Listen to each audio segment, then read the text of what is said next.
Chapter 1: The Science of Human Tendencies. Incentive and motivation are paramount for change.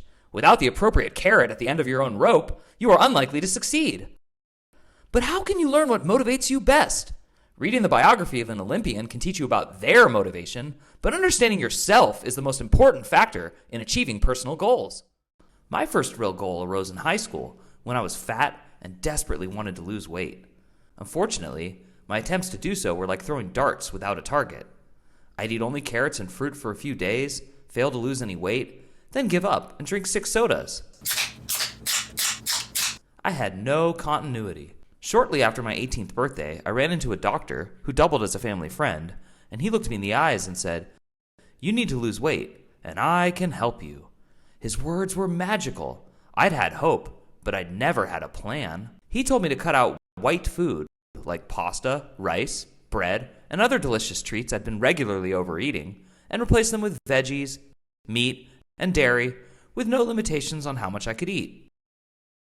I left his office with an ear-to-ear grin. I had a plan. I don't want to minimize the struggle I had yet to encounter. My meat and cheese diet involved an enormous change in lifestyle. This was before the word carb had become mainstream. It was embarrassing to admit to friends and strangers that I was going to eat radically different from them. I nevertheless maintained focus, used my hopeful plan to stay the course, and it worked. I lost more than 100 pounds in a year. Years later, the media started gabbing about Dr. Atkins like he was the biggest thing since Abraham Lincoln, emancipating an overweight public from obesity. And then I started seeing meat and cheese meals on regular menus. My experience is the heart of my Science of Human Tendencies. Humans are bad at noticing our behavior traps, like thinking we need carbs to live or enjoy food. We don't. It has also taught me that we should safely try things we are curious about to see if they work. And that's the first rule of YOUSCIENCE. You must develop a plan for change. I've used my Science of Human Tendencies to change every habit I wanted to, and even the ones I didn't want to, like my nighttime fan addiction. All my life, even when it was cold, I loved the sound of fan blades and being tickled by the wind. So I put up with all the negative side effects, ranging from sore throats to shivering in winter. Then I met my wife, who said, "It's me or the fan." This book is built on my greatest sacrifice. Chapter 2: YOUSCIENCE. As a child, I actively pursued a life devoid of science. My problem with science was that school made it seem like it was only for smart people, and I didn't see it anywhere on the road to sugar cookies or Legos, so why bother? My teachers never explained how science would help me. Fortunately, as my wife likes to shout when she hits the snooze button every morning, "It's not too late! I'll do it later!" applies to more than just waking up. I might have snoozed my way through public education, but it's never too late to wake up, jump out of bed, and learn science. YOUSCIENCE is a discipline of experimental design. It teaches us how to choose limited variables to test while keeping a careful log of results. It asks the subject to perform a controlled variable experiment for long enough to establish or identify a trend, or to see there is no trend or correlation between the variables. In the process, one attains motivational wisdom. My wife likes to mock my Science of Human Tendencies, but it's really a savvy science that will keep you out of the boredom zone. Boredom zone? I'm glad you asked. If you're anything like me, when you're bored, your mind begs you to do whatever it takes to get the hell out of a boring situation. If you're even more like me, that nagging voice soon becomes worse than the boredom itself, to the point where I now have 2 enemies, boredom and the agitation of the awareness of boredom. When something is boring, you can often leave that situation, but when someone is boring, it's social suicide to stand up and yell, "Shut up! You're boring the hell out of me!" This is the social trap I call the boredom zone. After years of suffering in this dilemma, I took it upon myself to use YOUSCIENCE to solve it. My goal? To learn how to survive the boredom zone. My plan? To turn boredom into a game with points and high scores. I'm not making this up. Thanks to YOUSCIENCE, I bested boredom and developed patience points and other boredom zone games, each with specific maneuvers and targets to hit. It later led me to develop my license plate registry, which tells me which cars to line up behind at stoplights so I don't end up waiting behind distracted drivers when the light turns green. YOUSCIENCE is the best path out of the chaotic cycle of your brain's incessant demands. It lets you weed out the mental behaviors that bother you so you can experience the compound interest and dividends of a life devoid of self-judgment and the sense of defeat. Chapter 3. The Hypocrisy Hangover. Now that we've cracked the shell of the science of human tendencies, it's time to explore the part of us that gives us the most trouble with our behavior, our ego. We have to analyze our ego because our bodies usually do what our minds tell them to, and our egos are often the loudest part of our mind. Enter cognitive dissonance. Cognitive dissonance is what occurs when you unknowingly embrace two or more beliefs in your mind that contradict each other. Here are some examples. You're unhappy with your weight, but you eat cookies when you're sad, and then you're even more sad when you're heavier than before. You get depressed the morning after you drink, but you drink the next night because you know it uplifts you from a bad mood. You don't like hurting people's feelings, but you sure do like to gossip. You know you have no intention of marrying your partner who wants to marry you, but you like them, so you won't end the relationship. Cognitive dissonance is a secret you don't know about yourself. It lies dormant until you become aware of it, and then you have to deal with the awareness of hypocrisy, which can lead to a brutal hangover of sleepless nights, depression, and self-loathing. You may be wondering, how do most people deal with cognitive dissonance? They don't. Our egos are so opposed to self-awareness that they create convenient excuses to avoid change. For example, if I don't smoke, I'm nervous, and I can't afford to be nervous, so I'll have another cigarette. Conquering hypocrisy is not easy, but it's imperative if you want to feel good without externalities like money, food, drugs, and relationships to satiate your moods. Give it a try. Plant the seed of cognitive dissonance awareness in your mind and see what happens. Take it one day at a time. Don't try to tackle all your problems right away. Just see if you can make small, incremental changes in your approach to dealing with that nagging ego and its cognitive dissonance. Your mind and body seek harmony. Are you listening to them? Chapter 4. Deja Vu. Your memory is not your enemy. As you read this chapter, remember that. When it comes to memory, it's only important to know that your memory is a function of your mind, not a realistic or objective version of the past. It's an impression formed with a foggy-lensed, shaky camera. It's like the Nixon tapes, missing tons of important details that would paint the whole picture. When I look back at my life, I see many times when a bad memory soured my ability to love or enjoy an adventure. Too many times, I let bad memories stop me from going somewhere, trusting someone, or enjoying something. Our memories betray us. And the worst part? They aren't even real. My brother has drastically different memories of the same childhood experiences that we shared, and his can be happy when mine are sad, and vice versa. That's reality. Until I started analyzing my memories, I empowered them, believing they protected me, or even worse, saved me from some imaginary future. Talk about Stockholm Syndrome. Human imagination is incredible. We reward those who use their imagination for art, science, or social progress, but we rarely recognize how brilliant our own imagination is at creating and then fossilizing memories. My issue with memories was that I trusted them. I supported and believed in my memories the same way misled zealots approach a guru or religious dogma. And I did this despite contrary evidence everywhere. Most courtrooms don't even allow eyewitness testimony because human memory is so notoriously wonky. This book is about changing your behavior. If you want to do that, you cannot be a slave to your memories. Repeat after me. My memories should assist me, not dominate me. Chapter 5. Experts. As a scientist without any degrees in science, I face a lot of backlash from the scientific community. In my defense, I think science is more of an art than a science. What I mean is that the way you conduct your experiments and publish has a lot to do with acceptance in the scientific community, which reminds me of the arts, where self-published art is a lot less impressive than officially published art. A band's YouTube channel is not as impressive as a record contract, but this doesn't mean that the band's music isn't any good. My problem with science is that scientists are called experts instead of professionals, when the word expert is a questionable title at best. After all, experts have been, will be, and often are wrong. Experts bled George Washington to death. Experts said we couldn't land a man on the moon. Experts told us the Titanic would not sink.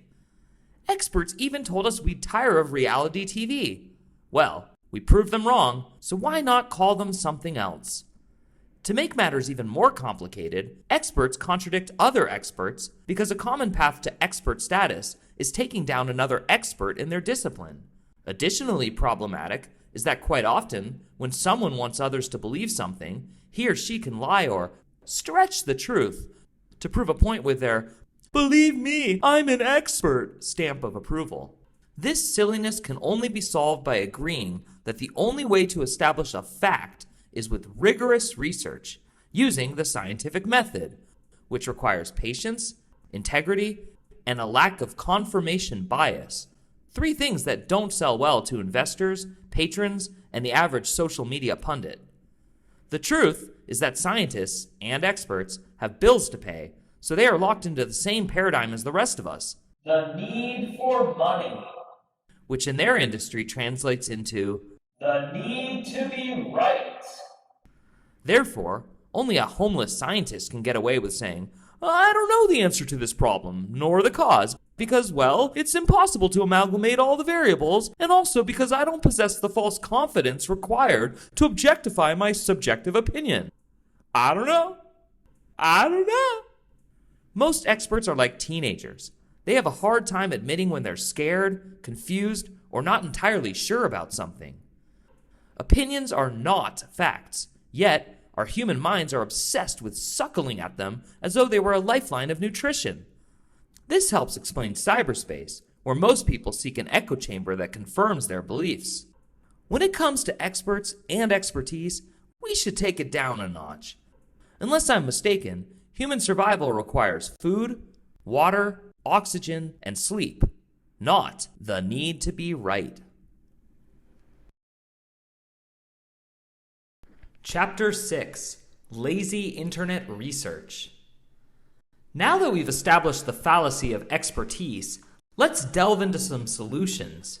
To solve a problem, you have to trace the symptoms to the root. So, how did we fall for the cult of expertise? My theory is that this problem has always existed, only it was previously confined to the realm of research, whereas now, thanks to the internet, it's afflicting most of humanity. Long ago, an expert had to spend hours reading published studies, retain the information, then report what they'd learned. Now, it's the opposite. We have armchair experts armed with a direct line to the internet, where one can find anything they want to confirm a bias.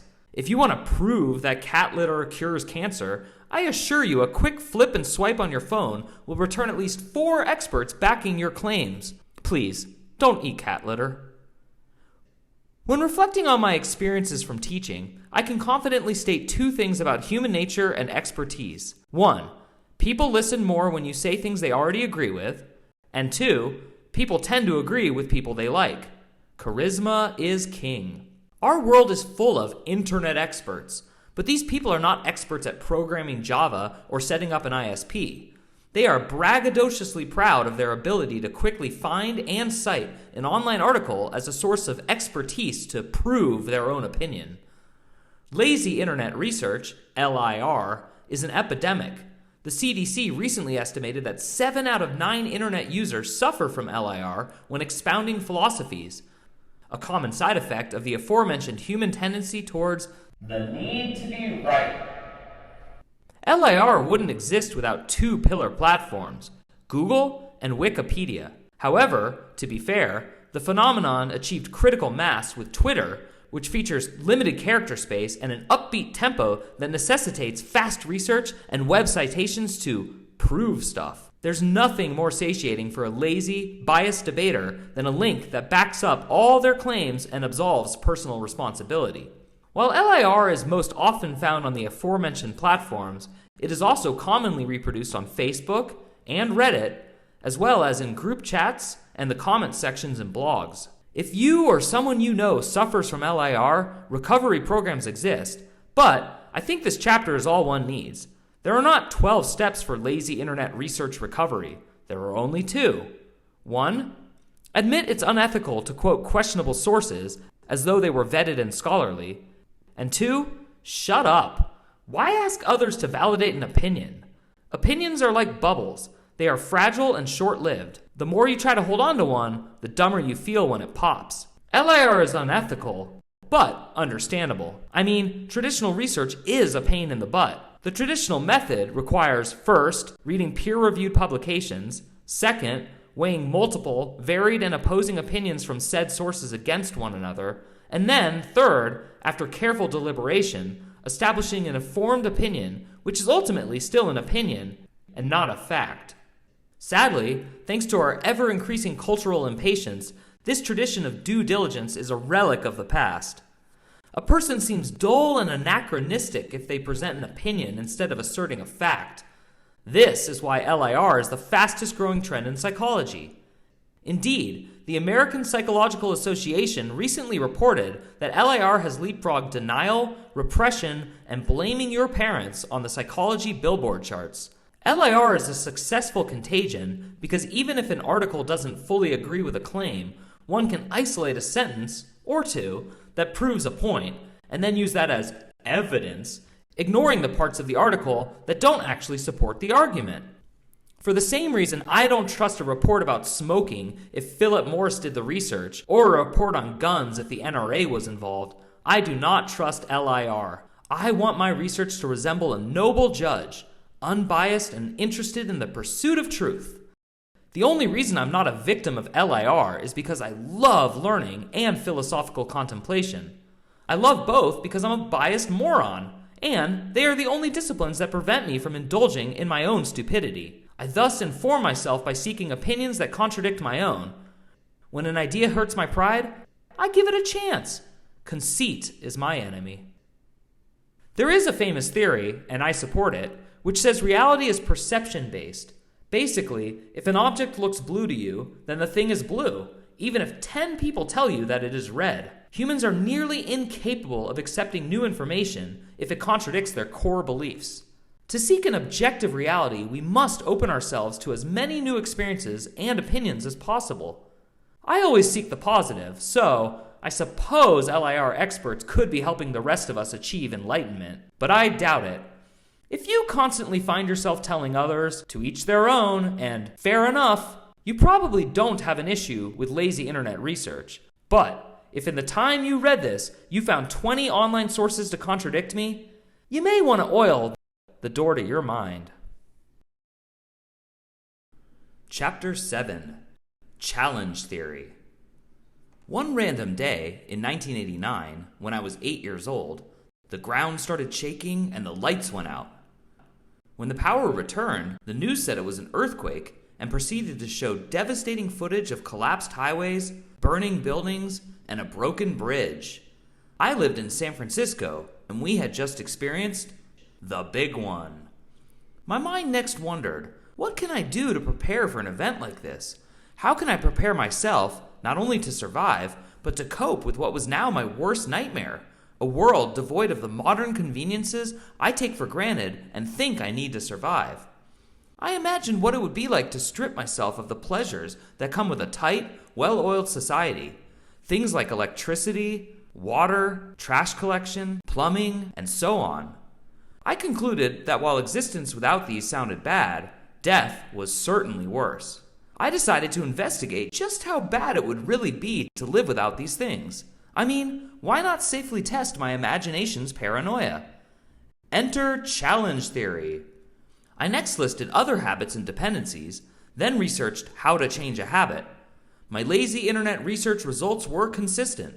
Changing a habit requires time away from the habit, and for some unknown reason, this generally takes about 21 days. A few experts say you can do it in less, but you can refer to Chapter 5 to see what I think about experts. Challenge theory can be used to stop what I call self-compulsory habits, which are routines you regularly employ that undermine your goals. You identify these self-compulsory habits and then attack them with consistency, the magic potion of challenge theory.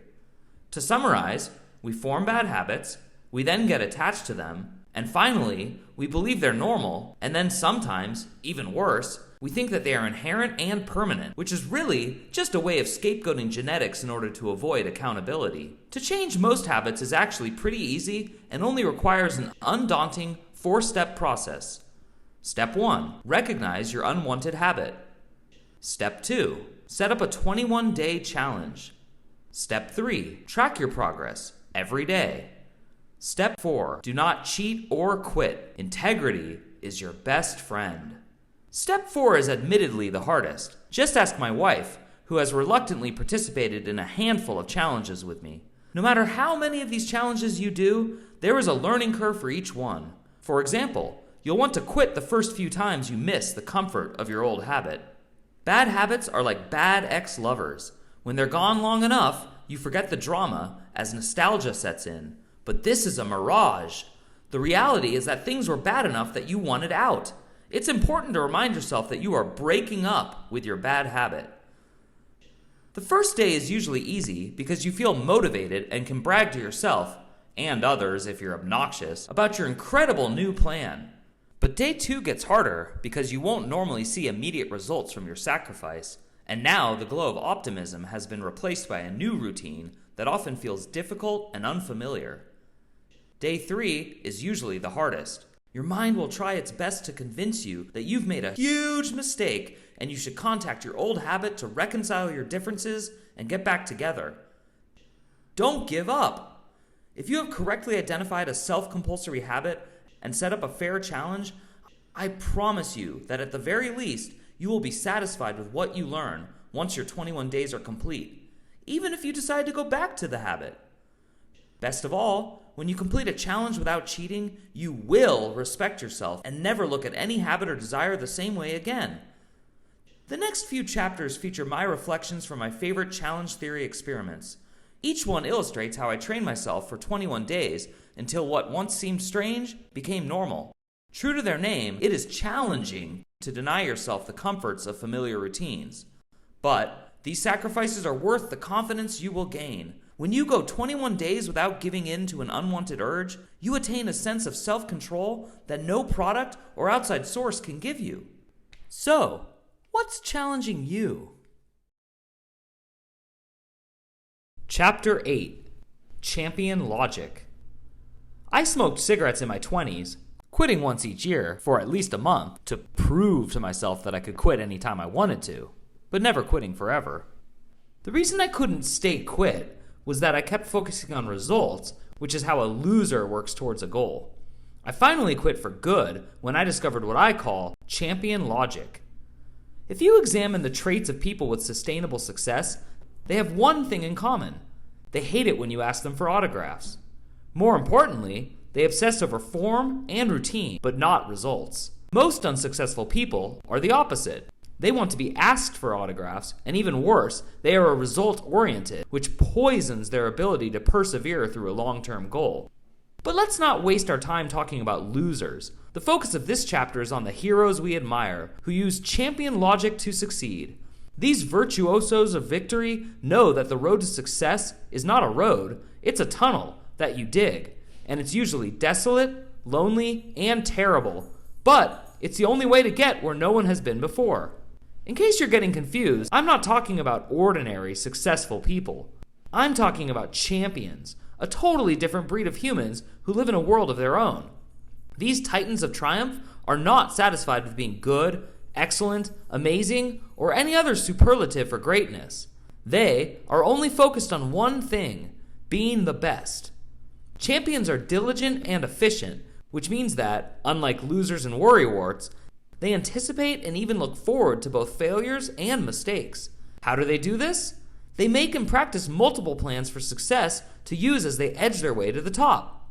And make no mistake, champions always get the gold. As a matter of fact, they are so certain of their future prosperity that in addition to practicing their craft, champions also practice humility and grace. So when people eventually worship them, they can't pretend they don't know how awesome they actually are. The biggest component of champion logic is what I call willpower squared, which is the willpower required to sustain regular, mortal willpower. Any idiot can set a goal and brag about their ambition, but only a champion can harness willpower squared by embracing the merciless truth of competition, that until you quit, you may not be succeeding, but you're not a loser. Back to my favorite subject, me. Since I never loved my odds of smoking without serious health consequences, I quit more than 10 years ago. However, I couldn't quit forever until I discovered challenge theory and champion logic. You have to think like a champion, and thanks to champion logic, I did it. I'm a champion. Now, I can tell you're impressed, but I must insist, no autographs, please. Chapter 9. Accomplishment Junkies. When I was just out of college, I had far fewer real and imaginary obligations, so I had a lot of time to set and accomplish goals. I established goals with jobs, sports, traveling, music, writing, and so on. I did all of that because I'm an accomplishment junkie. I get off on making lists with items to cross off. It doesn't matter if the list says buy batteries or go to grad school. All accomplishments get me high. Crossing finish lines feeds my life force. And I've always been this way. Growing up, I recall relishing in the satisfaction of finishing a book for school. Books looked so long and arduous when I first got them, but this translated into accomplishment self-esteem when I finished. Even better, I drew incredible inspiration from reading. Over time, career and family goals appropriately reduced my ability to zone out and spend hours reading, and this reduction of reading time resulted in an intimidating shelf of classic novels I have yet to read. As an accomplishment junkie, this bookshelf taunted and corroded my self-esteem. Eventually, my shelf of yet to read became the longest lasting item in my life to remain unchecked on a to-do list. Was this my Waterloo? My brain said, quit, but my heart declared, wait, this calls for a new challenge. I argued with myself, I do that a lot, and I started to cave in to my brain's logic and decided to donate my yet-to-read books to charity. I even boxed them to prove that family comes first, despite a sense of growing shame. Don't do it, screamed Dickens. You'll be sorry, Sir Walter Scott cried. Your life will be marred with all war and no peace, Tolstoy said. Well, I had them all ready to load in the car when the accomplishment junkie inside me convinced me that my charitable donation would end my quest to read everything famous, and I would also be informing my dignity and Diana Ross that there are mountains too high to climb. I would be a quitter. I looked at those boxes and I created the Yet to Read Challenge. I budgeted 15 hours a week for reading with strict page count deadlines in order to reclaim my childhood inspiration. No matter how tired I was after a long day at work, I met the requirements I'd laid out for myself. Sure, I sacrificed some free time and sleep, but it was worth it. Finish lines are not crossed without sacrifice, but my return on investment was totally worth the effort. By reading about humanity, I became a better human, and I cared more and worried less. Reading fiction helps me understand nonfiction. When I'm allowed to judge, hate, and love fake people, I learn tolerance for myself and others, and I recognize patterns of humanity that slay the panic, dread, and ennui that tries to consume us as we race around in our 24/7 never-stop culture. When I read A Tale of Two Cities before the Brothers Karamazov 1 month after Catch-22, I saw a deep connection between 18th century France, 19th century Russia, and 20th century America, which helped me see a cycle of economics and politics that doesn't seem to change. This, in turn, let me breathe and relax instead of worrying about the future. I love fiction for demonstrating how every generation has labeled their time as uniquely modern and devastatingly distraught, when the reality is that humanity is just a cycle of people fearing impending doom from some highly probable event. The specifics do change, but the themes do not.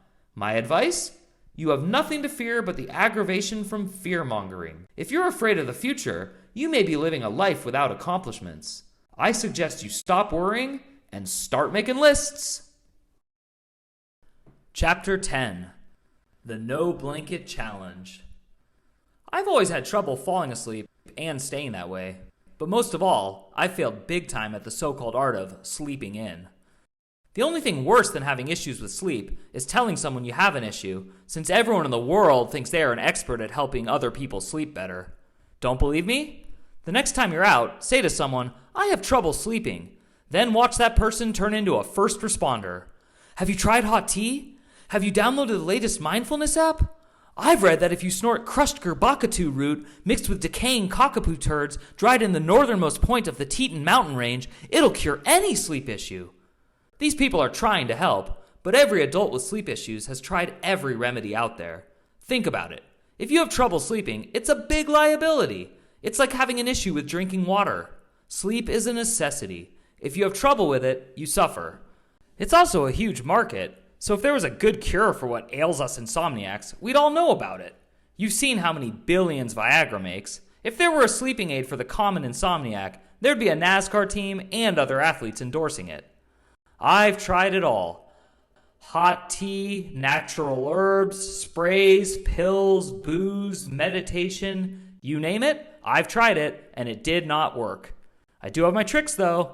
In order to combat the hell that is trouble sleeping, I've picked up some habits to help me cope with the tedium of quietly lying awake.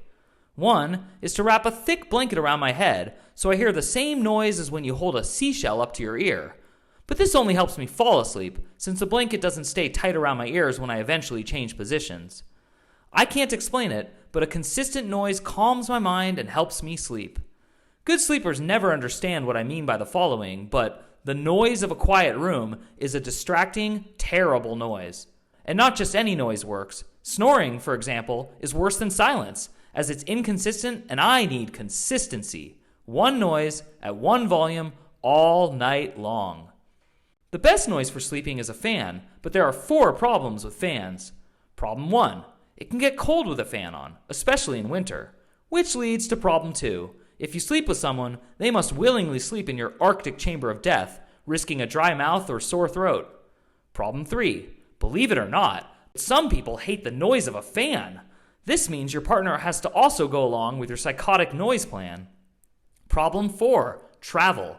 Even if you are single, it's difficult to travel with a fan and extra blankets, and then demand your host raise the heat so your delicate mind can stay asleep. One day, I was trying for the millionth time to explain to my wife why I need to sleep with my fan when she groaned in some magical way that allowed me to finally see her side of the debate. She, like most people, finds sleep a pure pleasure, and my fan had made her sleep less enjoyable. My habit was hurting someone I loved. As a champion logic accomplishment junkie, I decided to train myself to sleep without assistance. I set up a 21-day challenge to sleep without a fan or blankets, and, for extra bragging rights, I decided to remove pillows. My logic was that if I could get used to a new hell, then the previous hell would seem like a paradise. Silence, my original enemy, would seem like a walk in the park. Now you may be wondering, Mike, if you were trying to make sleep as miserable as possible, why didn't you also sleep on a hard floor with the lights on? Well, it's because I didn't see myself staying at a lot of places where the sun doesn't set and I don't have a soft spot to lie on. And also, I didn't want my wife to leave me.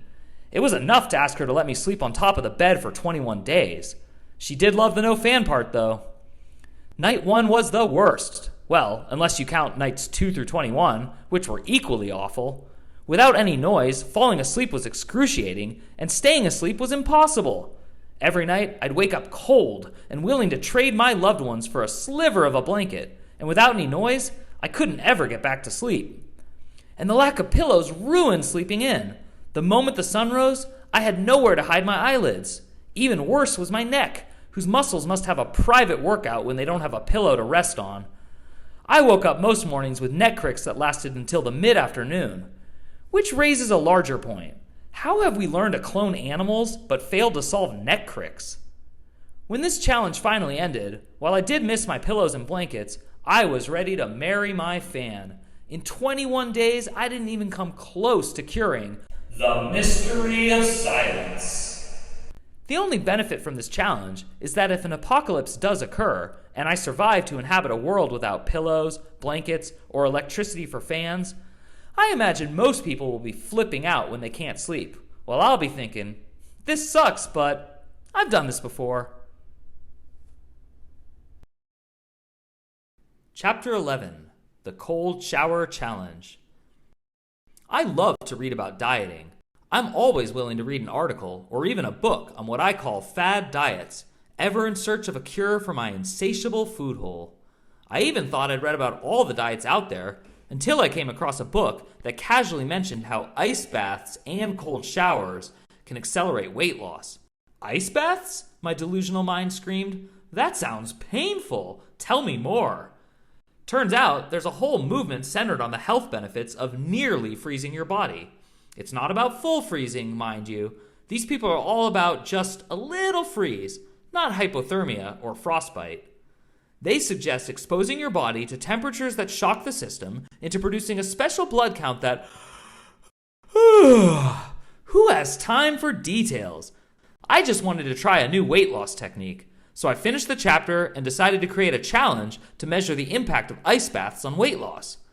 I soon realized that my freezer didn't make enough ice for a proper ice bath because you have to constantly re-ice the water to counteract your body temperature.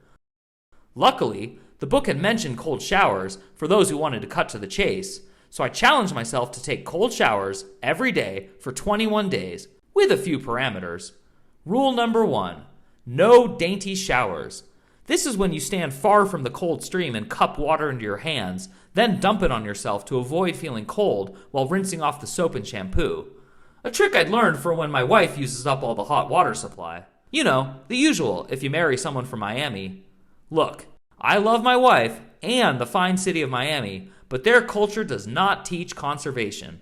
I learned this the first time my wife used all the water in our heater after a 40-minute hot shower that she said was necessary to combat, quote, the coldness from the air conditioning. She also puts dryer sheets in the recycling bin. But, to be fair, she puts up with me, and no culture can prepare you for that.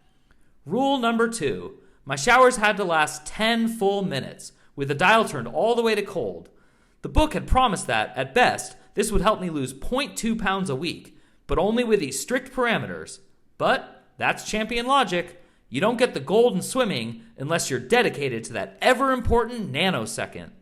Rule number 3, I had to shower like I meant it. I had to get in, let the cold water spray my face and soak my body. I had to act like I was in a shampoo commercial. I didn't need a crystal ball to tell me how this would go. We all know cold showers suck. Even elephants warm water in their trunks before showering. Sure enough, 1 minute into my first cold shower, I yelled to my wife that this was the worst idea I'd ever had, and it was the closest I've ever come to quitting a challenge. That shower, and every single one after it, was pure misery. I never once adjusted to the pain and trauma of cold water drilling my skin, and even after I stepped out in towel dry, my body was trembling many minutes later. This challenge was like a hostile confrontation with someone you don't like, day after day, with no learning curve or benefits. It felt like a painful pimple near your nose that isn't big enough to pop, but not small enough to ignore. Instead of waking up and dreading my commute, I learned to wake up and dread my pre-commute shower. And if you think I'm exaggerating because you've swam in cold water and you think it's not so bad, stop comparing your apple to my orange. Cold showers are nothing like a cold pool, or any body of water, because you can swim to warm yourself in a pool, whereas in a shower, the cold water does not engulf you, so you can't move around to create any heat. It's uncomfortable, miserable, and unacclimatable. The silver lining from this experiment is that it fostered an awesome respect for hot showers. To this day, I think, I love this warm water every time I take a hot shower. I suggest you do not try this challenge and instead run to the nearest water heater so you can hug it for being the loyal, dedicated partner it is. You may even want to let it stand at the altar when you marry your fan. Even if taking cold showers did increase my blood flow so I lived longer, this would require years of ice-cold showers, which sounds worse than a year in hell. Which, to come full circle, is what I learned from this challenge. If there is a hell, it features only cold showers, and I will do whatever it takes to never go there. Chapter 12, The Technology Challenge. I grew up in the analog age. It was right after the Stone Age and just before the Clone Age, which means I lived on Earth before the internet. This explains the odd nostalgia I carry for life before smartphones and social media. Like most people my age, despite my memories, I slowly adapted to technology and developed an unhealthy attachment to many modern technological conveniences. I thus decided to create a challenge to overcome my addiction. Thanks to job obligations, my plan was to go 3 days without smartphones, computers, tablets, music, television, and movies. My only caveat was exercise. I didn't see any point in banning gym equipment. After all, this challenge was about what I call diversion technology, not machines. Most people don't lose hours of their day staring at light bulbs or watching a laundry machine. We get sucked into our technology for communication and news. I thus also allowed the use of public transportation, automobiles, stoves, ovens, microwaves, and alarm clocks. Hour 1 was intense, but not the way I expected. I relaxed a lot. I forgot to worry. I stopped obsessing over time, work, and what was happening in the real world. Hours later, I realized I'd forgotten to eat dinner because I was so interested in my immediate surroundings that I failed to notice it was dinner time. Believe it or not, there's no such thing as dinner time. It's made up, just like the news cycle and benevolent dictators. It only got better.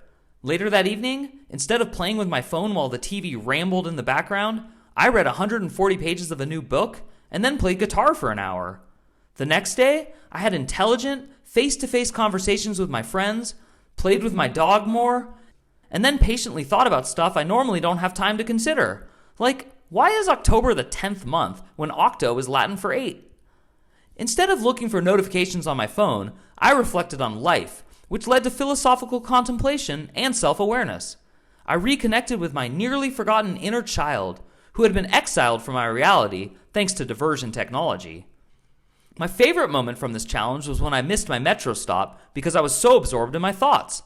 I'm normally very anxious on my commute, but this challenge transformed me into a calm and relaxed person who patiently waits on trains while gazing at stressed people hurrying along their way.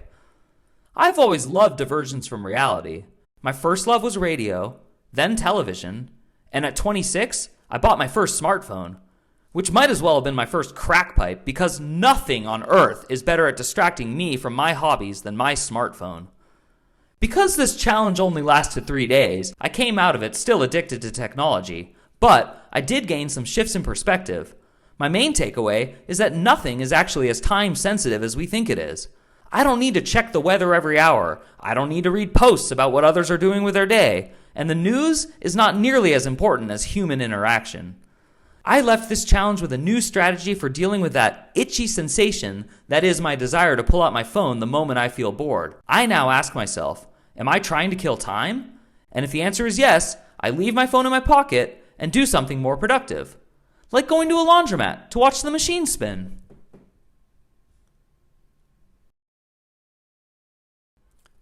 Chapter 13, The Dumb Phone Challenge.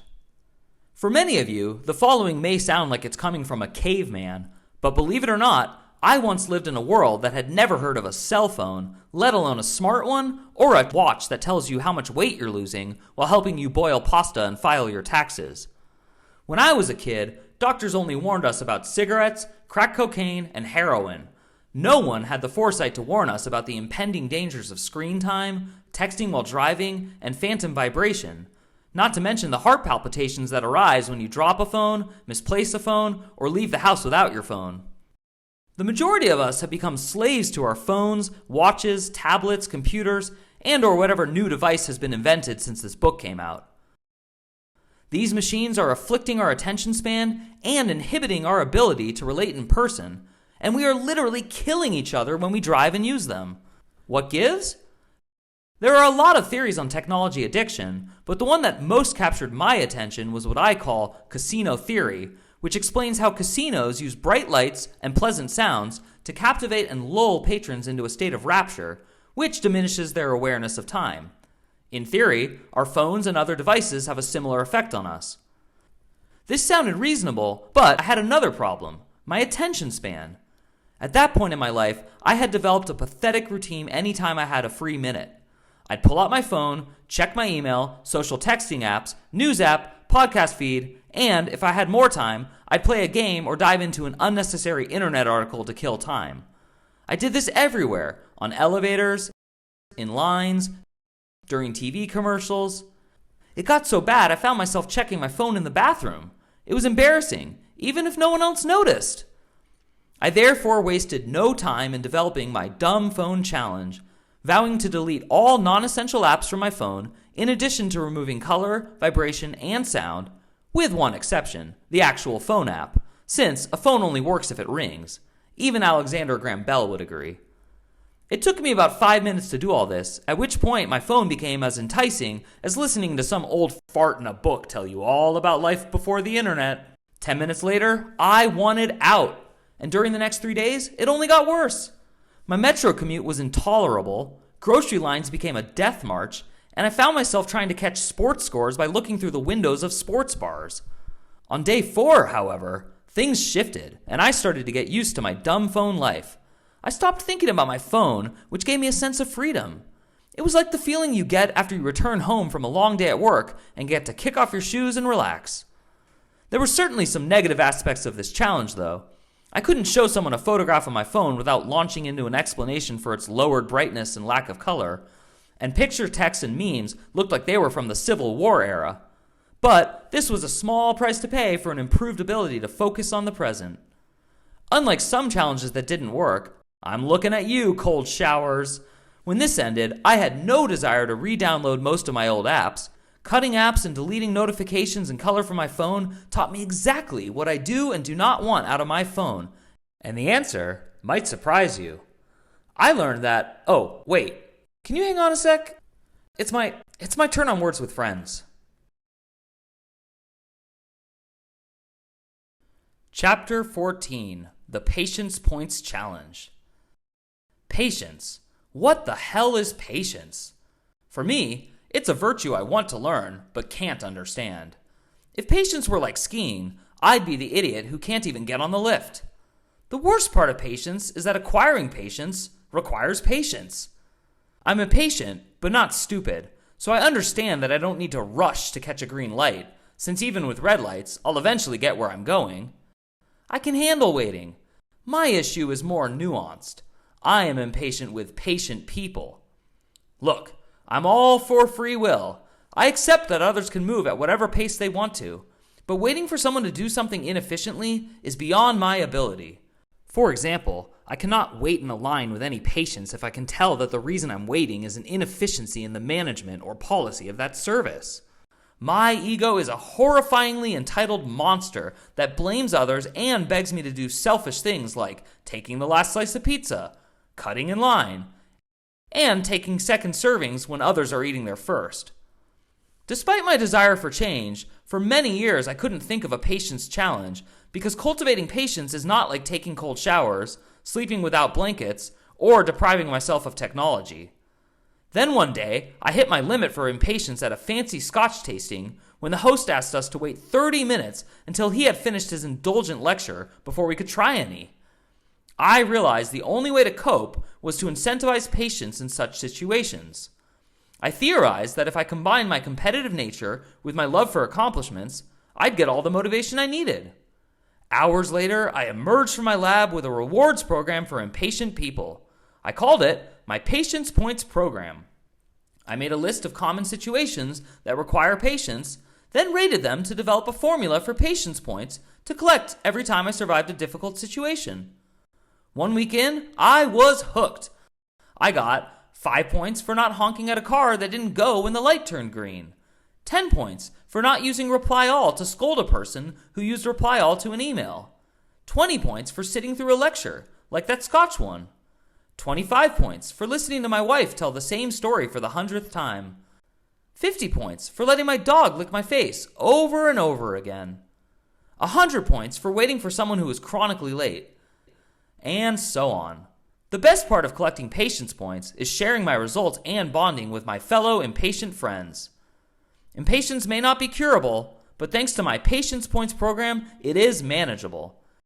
It just requires a passion for endurance and a partner in time. Chapter 15, The Gangrenous Compassion Challenge.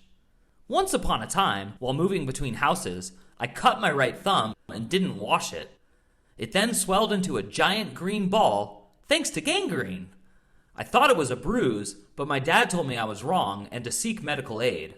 A nurse had to cut it open and cleanse it with alcohol, and then I had to wear a cast for 10 days as it healed. This experience, while scary, did accidentally force me into a unique challenge of going 10 days without my right thumb, which helped me develop compassion for the things in life that silently support us, like our non-dominant body parts. Our dominant hands get too much praise and adoration. Meanwhile, amidst this pomp and fanfare lies an ignored contagion of minority hand bigotry. Even before my right thumb was in a cast, I was learning to respect my left hand after I woke up the day after moving with what I naively thought was a severely bruised right thumb. It was at this point that I made no haste in ordering my left thumb to instantly take over all right thumb duties. This is like asking a bench warmer to take over for the team captain at the buzzer in the championship game. My left thumb and hand was not excited about this on-the-fly training. See for yourself. Go tie your dominant thumb to its fingers, rendering it useless, and then begin using your non-dominant hand to floss, use a spoon, button jeans, peel garlic, put on socks, use a Q-tip in both ears, start a car. The full body crossover required is unreal. Turn the pages of a book, and hardest and worst of all, wipe yourself. TMI? I don't think so. Just like starting fires without matches or lighters and CPR, I now think these are crucial skills everyone should develop. But let's give proper credit where it's due. My left thumb wasn't asked to do the normal job of a right thumb.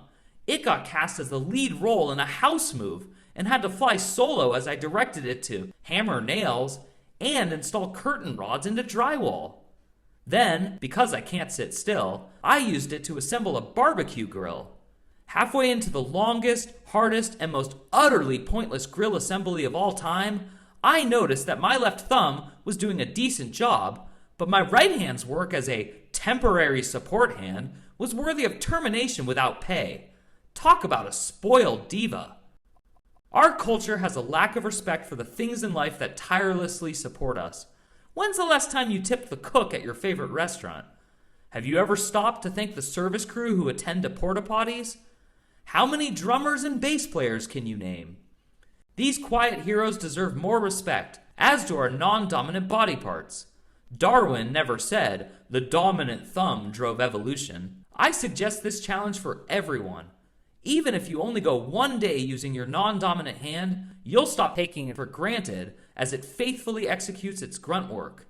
From holding a screw to a butt cheek, the left hand is basically your right-hand man. Chapter 16. The Landfill Challenge. I grew up in California in the 1980s, so even if I didn't want to learn about ecology, I was destined to be an armchair expert. California is the kind of place that has nuclear free zone signs, and it banned indoor smoking decades before banning public nudity. My public school taught me in the first grade how to take a 3-minute shower and how to shame everyone in my family if they didn't recycle. This brainwashing worked. To this day, I've never littered and I'm obsessed with conservation. I was especially sold on recycling until I read a report that spoke about the ludicrous amount of drinkable water that is used to wash recyclables and how expensive it is to sort it since people commonly mix garbage with recyclables. It then explained how we use gasoline to ship recyclables to places like China, who probably bury it. I figured, no problem. I'm sure we have lots of alternatives for waste. After all, we're humans, the same species that created 15 versions of ESPN and more than 45 unique flavors of Doritos. Surely, we can figure out a safe way to process waste, right? Don't hold your Doritos breath. There are only 3 options for waste: recycling, shooting it into space, which is very expensive, or putting it in a landfill. I researched landfills and discovered that if we do a good job sealing their bottoms, they work. But if we mess up and they leak, a toxic sludge called leachate seeps into our soil, and we end up drinking violently parasitic toxins that kill us. Like it or not, landfills are probably the future solution for our garbage woes, which means we may be forced to live near one someday. I don't like surprises, so I created a 21-day landfill challenge to discover how my waste smells as it rots and how long that takes. And also because I was totally curious about making leachate.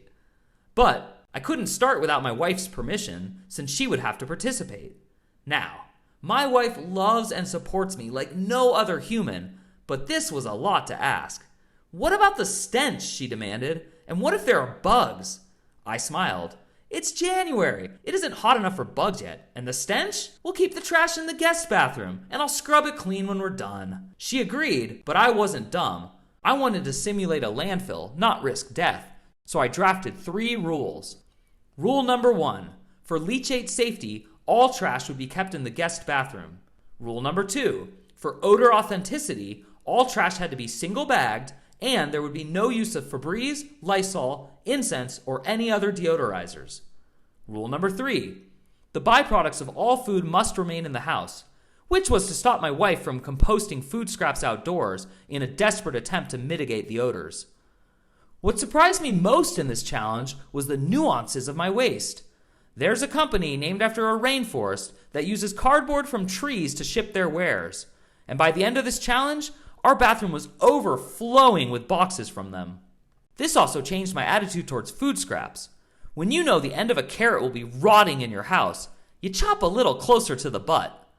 I was already resource conscious, but now, if it's edible, I eat it.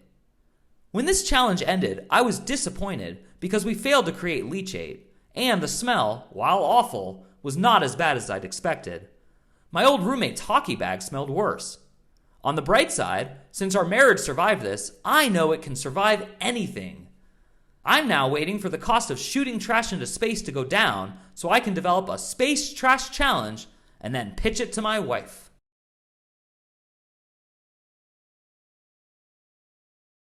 Chapter 18, Food Diction and the Egg Shelf Diet. Addiction is a loaded term, so I take issue with labeling people as food addicts. The problem is that unlike substance abuse or other behavior, we need food to exist, so our options for dealing with an eating issue are limited to mitigation strategies and rules. This is where I think I can help others. Thanks to YOUSCIENCE, I've invented several diets that accommodate all types of food lovers, and I'm happy to share them with you. No one should feel ashamed if they've created or embraced an unhealthy relationship with food. It's natural when you live in a culture with an abundance of food that's available 24 hours a day, with a million advertisements telling you to eat like there's no tomorrow. But that doesn't mean it's healthy to overeat. This is why many of us need a diet for life to keep us healthy and happy. So sit back and relax as I describe my favorite YOUSCIENCE diets. And remember, you can't spell diet without die. Maybe I should work on that slogan. The Egg Shelf Diet. I love eggs, so I was intrigued when I heard about an all-egg diet. But when I did some lazy internet research, all the egg diets included other foods, since nutritionists say it's dangerous to eat only eggs for an extended period of time. As a scientist and a glutton, I was not satisfied. Luckily, nutritionists do say it's safe to eat anything for a few days, so I decided to eat unlimited eggs for 5 days to see what would happen. To control my variables, I went on a fast before this diet, which turned out to be as fortuitous for humanity as the time Alexander Fleming left mold on a petri dish, leading to the discovery of penicillin. After my fast, I woke up for the first day of my all-egg challenge and weighed myself, only to be disappointed by yet another day at a weight shelf, meaning I'd been stuck at the same weight for more than 2 weeks. However, I was also wide-eyed and enthusiastic for a festival of unlimited eggs, so I proceeded to eat 24 eggs that day until I couldn't stand the sight of one. I felt fine the next morning, but I was not very optimistic about my weigh-in, thanks to my weight shelf. You can thus imagine my surprise when I stepped on the scale and it said I was down 5 pounds. I felt one of the greatest accomplishment junkie highs of my life and dubbed my experiment the Egg Shelf Diet, since it'll blast any shelf your body can give you. Skeptical? Well, I've done this diet many times since then, and not only did it work every time, but I've even learned that I can eat less eggs and it still works. However, I should admit that this diet does make me feel bloated after the first half dozen eggs, and I also end up with a weird acidic taste in my mouth, which leads to hours of burping. And this diet makes you pee. A lot, especially at night.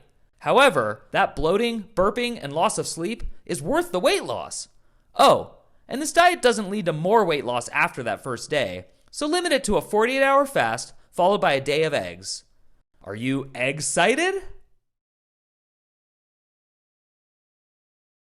Chapter 19.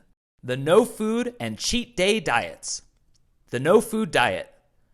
Growing up, fasting applied to Muslims on Ramadan, monks in a cave, or Jews like Sandy Koufax, who famously did it on Yom Kippur to miss his start in the 1965 World Series. But today, it's what many models, actors, and even normal people do for all sorts of benefits. But the reason I love fasting is because you can drink as much black coffee as you want, all day, every day, with no restriction. This diet is easy. You simply eat no food for most of the day. For women, it's at least 14 hours, and men, at least 16. And after this induction period, you start burning fat for fuel until you eat again. As an added bonus, it gives you loads of energy. Don't believe me? I hiked the Grand Canyon on a fast, and I regularly fast while doing all sorts of workouts, from hot yoga to couch potato interval training. A beginner faster only needs one thing, to get over the fact that you have to eat 3, 2, or even 1 meal a day, because there is no such thing as a day. You heard me right. Days are made up.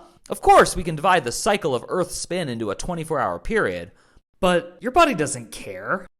If you want to lose weight while gaining a pep in your step, I recommend this diet. I also endorse it for another issue many of us face: decision fatigue. The Cheat Day Diet.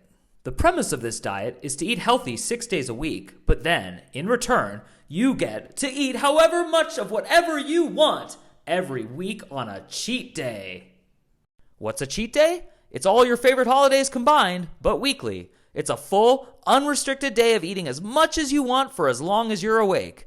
My average cheat day features a full baguette with a brick of cheese for breakfast, several bags of chips and king-sized candy bars for lunch, a pizza with cookies and some beer for dinner, and a pint of ice cream with more cookies for dessert. All you do is restrict your calories to about 10% less than your suggested BMI amount for 6 days, and then you go nuts on your cheat day. Before you roll your eyes, let me explain. If you've dieted a lot, surely you've lost a lot of weight, only to find yourself demoralized from getting stuck at the same weight on a shelf for what feels like forever. Well, this diet uses a cheat day to fool our body into thinking it's not dieting, so it burns more fat the rest of the week. If a cheat day doesn't appeal to you, this isn't for you. But I like this because the non-cheat days help me learn portion control. Although, saying this teaches portion control is like saying a murderer who can only kill once a week is learning anger management the other 6 days. I can't imagine my life without the enthusiasm I've gained from the process of writing this book. YOUSCIENCE is the art of finding out what matters to you and for you so you can realize your full potential. The end. All right, that's a wrap. Everyone done. Someone get me my coffee, would you? Oh. Sorry, I didn't realize you were still there. Oh, how rude of me. Hi, I'm Mike Oppenheim. I'm the creator and main engineer behind the show Books Out Loud. And you just saw the wrap of our first ever season, which is called YOUSCIENCE. And yeah, why don't you come with me and I'll show you a couple behind the scenes and maybe we can call it a day.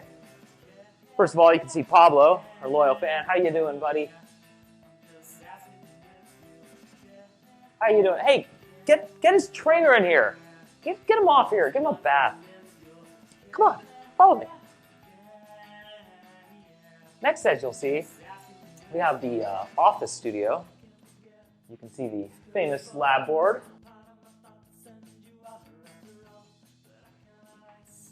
And of course, we have the supply closet. Oh, there is nothing like getting out of a costume after a long day at work.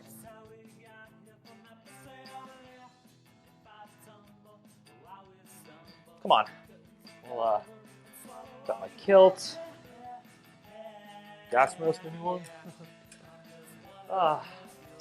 Anyway, come along.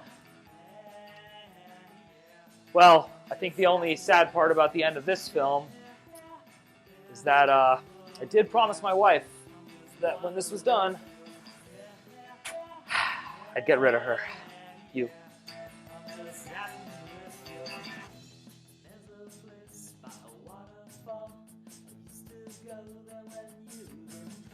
That was weird. Yeah, so pretty much every scene was shot in my house and a little bit outdoors. Had a lot of good scenes in the kitchen, of course. Remember my eggshell diet. Remember when I burned something on the stove. So many memories. Various paintings for projects. You'll see the next one.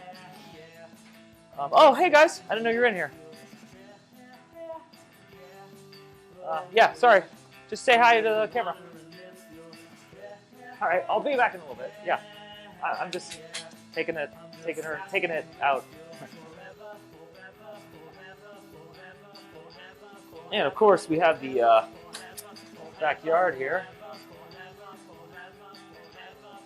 The famous pool where I once faked my own death. Did CPR with my friend Sunny Bunny out here. And the alley where I pretend to be an addict. So, alas, really time.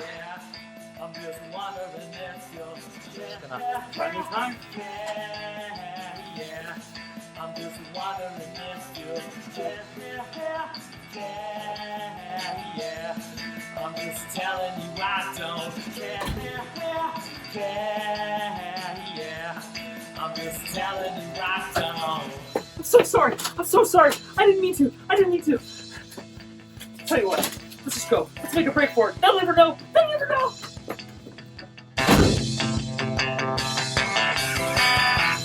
I'm just telling you I don't care. I'm just telling you I don't care.